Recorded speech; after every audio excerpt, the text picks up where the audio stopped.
একটি রাজনৈতিক দলের একটি কর্মী সভার মধ্যে পুলিশ কর্মকর্তা পোশাক পরে বক্তৃতা করছে। এটা আওয়ামী লীগের আমলে এটা সম্ভব, এখন কি করে এটা সম্ভব?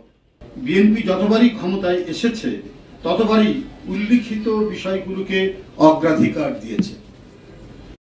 বর্তমান সময়ে নানাবিধ সামাজিক অপরাধের বিভিন্ন মাত্রার প্রকাশ দেখা যাচ্ছে।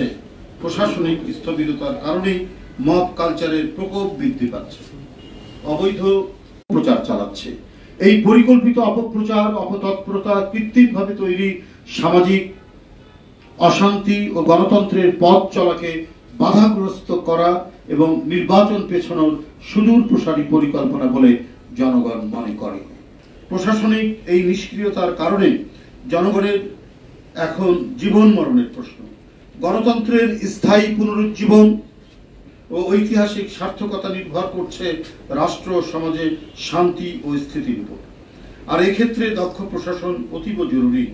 কিন্তু আওয়ামী আমলের কালো টাকা ও তাদের দোসরদের আন্ডারগ্রাউন্ড তৎপরতার কারণে দুষ্কৃতিকারীরা আশকারা পাচ্ছে এবং সমাজে নৈরাজ্য তৈরির সম্ভাবনা সৃষ্টির আলামত দেখা যাচ্ছে, যেটার আমরা ঘোর বিরোধী। একটি রাজনৈতিক দলের একটি কর্মী সভার মধ্যে পুলিশ কর্মকর্তা পোশাক পরে বক্তৃতা করছে। এটা আওয়ামী লীগের আমলে এটা সম্ভব, এখন কি করে এটা সম্ভব?